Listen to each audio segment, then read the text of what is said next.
Hello, everyone. Welcome to Stories. The person we are putting on the table today is one of the greatest, most arrogant, yet brilliant characters in music history, Richard Wagner. You know the man who shook the world with his music and turned opera houses into temples, right? Well, behind that man lie massive debts, midnight escapes from loan sharks, and wrapping kings and courts around his finger. The child whom piano teachers told, "Nothing will ever come of you, you're talentless," single-handedly turned the opera world upside down by creating himself. But there is another side to the coin. The massive forbidden affair he struck up with his closest friend's married daughter. That huge betrayal circle involving the philosopher Nietzsche. The dark shadow of racism. And that dramatic curtain closing in Venice at the end of his life. If you're ready, let's take a closer look at the bizarre and curious details in this legendary man's life. The date is May 22nd, 1813. The place is Leipzig, Germany. Born in the house called the Red and White Lion, Richard was not born into a sparkling aristocratic family. His father was a police officer, but Richard lost him to typhus when he was just a baby. Shortly after, his mother married his father's close friend, actor and painter Ludwig Geyer. The famous suspicion that spread from ear to ear in the industry started right here. Was Richard's real father the police officer Karl, or was it the stepfather living in the same house, Ludwig Geyer? Wagner remained bothered by this surname debate throughout his entire life. Yet, the most ironic part of the story is different. Richard was not a child prodigy flying his fingers across the keys in palaces like Mozart. On the contrary, when he started taking piano lessons, teachers shook their heads, saying he would never shine in this field, and was too talentless to be a pianist. He hated boring finger exercises. In the eyes of his teachers, he was someone who couldn't pull this off. That gut-wrenching moment became Wagner's spark of rebellion.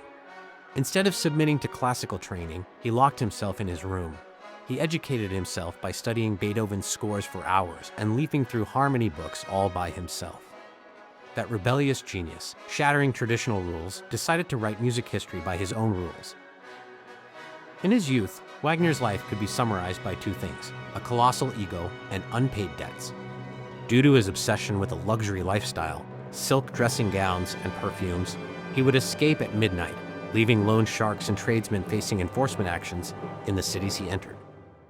When he went to Paris thinking he would shake the world, he hit a wall. The French could not stand his arrogant attitude. Struggling in misery, Wagner even spent time in a debtor's prison because he couldn't pay his debts. Even when he returned to Germany and became a court musician in Dresden, he wouldn't behave. When the 1848 revolutionary uprisings broke out, he distributed pamphlets at the barricades despite eating the palace's bread. When the revolt was crushed, an arrest warrant was issued for him. To avoid falling into the hands of the police he hated so much, he had to flee to Switzerland at midnight once again, this time with the help of his close friend Franz Liszt. While exiled in Switzerland and drowning in debt once again, one of the strangest events in history took place. The young king Ludwig I of Bavaria, who was madly in love with Wagner's music, tracked down the genius composer the moment he ascended the throne. The king opened an unlimited treasury for Wagner, granting palaces in Munich and an endless budget to build the giant opera theater of his dreams. Wagner exploited the king's pure admiration to the absolute limit. While the king showered him with gold, Wagner tore the state budget to shreds. The public and state officials revolted against this scandalous friendship. Finally, unable to withstand the pressure, King Ludwig had to banish Wagner from Munich, though he never stopped paying him an annual salary. During this wild period of his life, on November 8, 1868 in Leipzig, he met someone else who would change his life, Friedrich Nietzsche, a young philology student of just 24. Nietzsche was madly in love with Wagner's music and art philosophy. A very deep, intellectual friendship resembling a father-son relationship quickly began between the two. Nietzsche frequently visited his idol in his villa in Switzerland and praised him to the skies. However, this passionate closeness would later turn into massive disillusionment and an ice-cold breakup when Wagner changed his artistic vision and turned toward Christian themes in his work Parsifal. The biggest explosion in Wagner's life was that forbidden affair where he turned his own life into an opera. He began a secret affair with Cosima, the married daughter of Franz Liszt, the very man who had saved his life and paid his debts.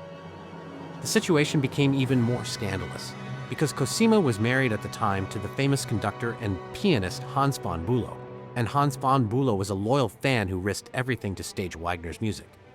This tripartite betrayal circle turned all of European aristocracy upside down. Even when the scandal broke out and Cosima became pregnant, Wagner did not hide. Years later, Cosima divorced and married Wagner. Franz Liszt felt deep anger toward this for a long time, and the father-daughter relationship remained frozen for years. Following all these scandals, exiles, and madness, Wagner established that giant temple where his own works would be staged, the Bayreuth Festival Theater. The date is February 13th, 1883. The place is Venice. He was now 69 years old.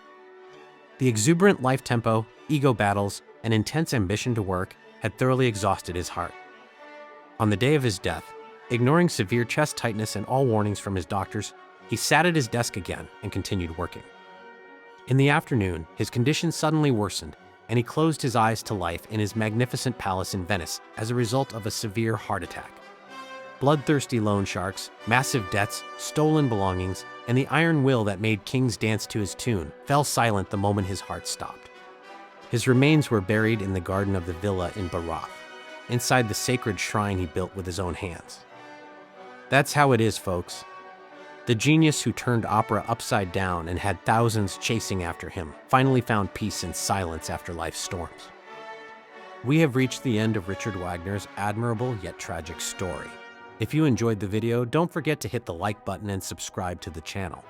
See you in the story of the next genius. Goodbye!